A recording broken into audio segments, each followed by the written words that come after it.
പീഡന പരാതിയിൽ നടനും എം.എൽ.എയുമായ മുകേഷിനെതിരെ പ്രത്യേക അന്വേഷണ സംഘം കുറ്റപത്രം സമർപ്പിച്ചു. ആലുവ സ്വദേശിയായ നടി നൽകിയ പരാതിയിൽ ആരോപിച്ചിരിക്കുന്ന കുറ്റം തെളിഞ്ഞതായി കുറ്റപത്രത്തിൽ പറയുന്നുണ്ട്. എം.എൽ.എക്കെതിരെ ഡിജിറ്റൽ തെളിവുകളും കിട്ടിയിട്ടുണ്ടെന്നാണ് പറയുന്നത്. ബലാത്സംഗം, സ്ത്രീത്വത്തെ അപമാനിക്കൽ, അതിക്രമിച്ച് കടക്കൽ എന്നീ കുറ്റകൃത്യങ്ങളാണ് മുകേഷിനെതിരെ ചുമത്തിയിരിക്കുന്നത്. മുകേഷിനെതിരെ ഗുരുതര ആരോപണമാണ് നടി ഉന്നയിച്ചിട്ടുള്ളത്.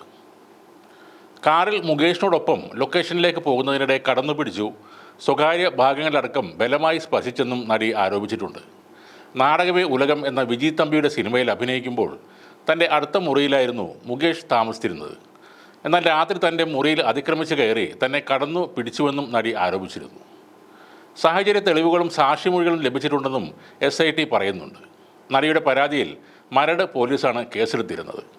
സിനിമയിൽ അവസരം നൽകാമെന്നും അമ്മയിൽ അംഗത്വം വാഗ്ദാനം ചെയ്തും മുകേഷ് പല സ്ഥലങ്ങളിലും വെച്ച് പീഡിപ്പിച്ചെന്നാണ് നടിയുടെ പരാതി. തൃശൂർ വടക്കാഞ്ചേരിയിൽ വെച്ചും സമാന സംഭവങ്ങൾ ആവർത്തിച്ചെന്ന് നടി പറഞ്ഞതോടെ അവിടെയും കേസ് രജിസ്റ്റർ ചെയ്തിട്ടുണ്ട്. ഇതേ നടിയുടെ പരാതിയിൽ നടൻ മണിയൻപിള്ള രാജുവിനെതിരെയും കുറ്റപത്രം സമർപ്പിച്ചു. ഫോർട്ട് കൊച്ചിയിലെ ഹോട്ടലിൽ വെച്ച് ശല്യം ചെയ്തെന്നാണ് മണിയൻപിള്ള രാജുവിനെതിരായ നടിയുടെ പരാതി. മുകേഷ് പരാതിക്കാരിയായ നടിയുമായി നടത്തിയ വാട്സപ്പ് ചാറ്റുകളും ഇമെയിൽ സന്ദേശങ്ങളുമാണ് ഡിജിറ്റൽ തെളിവായി സ്വീകരിച്ചിട്ടുള്ളത്. ഇരുവരും ഒന്നിച്ച് യാത്ര ചെയ്ത് അടക്കമുള്ള സാഹചര്യ തെളിവുകളും സാക്ഷിമൊഴികളും ലഭിച്ചിട്ടുണ്ടെന്നും കുറ്റപത്രത്തിൽ പറയുന്നു. പീഡനത്തിന് പുറമെ ലൈംഗിക അതിക്രമത്തിൻ്റെ വകുപ്പുകളും ചുമത്തിയിട്ടുണ്ട്.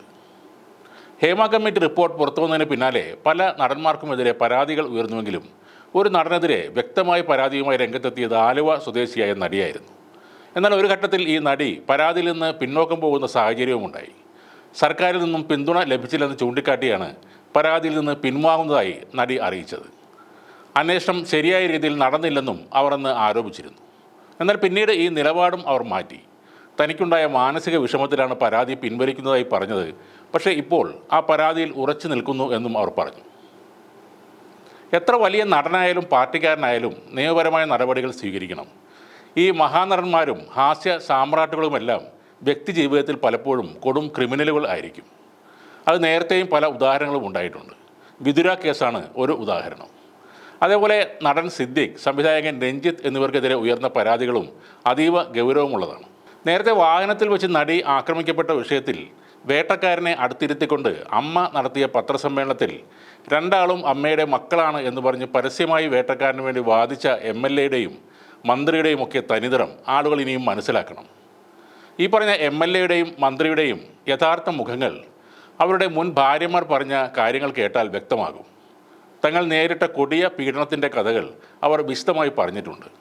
ഇവരുടെ അധികാരത്തെ ഭയന്ന് തന്നെയാണ് പലരും പലതും തുറന്നു പറയാത്തതും. അതുകൊണ്ട് ഇത്തരം ആളുകളെ ഇനിയും അധികാരം ഏൽപ്പിച്ചു കൊടുക്കരുത്. ഈ നാട്ടിൽ ഭരിക്കാൻ കൊള്ളാവുന്ന ആരും ഇല്ലാതെ വരുമ്പോൾ മാത്രമേ ഈ രണ്ട് മഹാന്മാരുടെ കാര്യമോ പേരോ ആലോചിക്കാൻ പാടുള്ളൂ.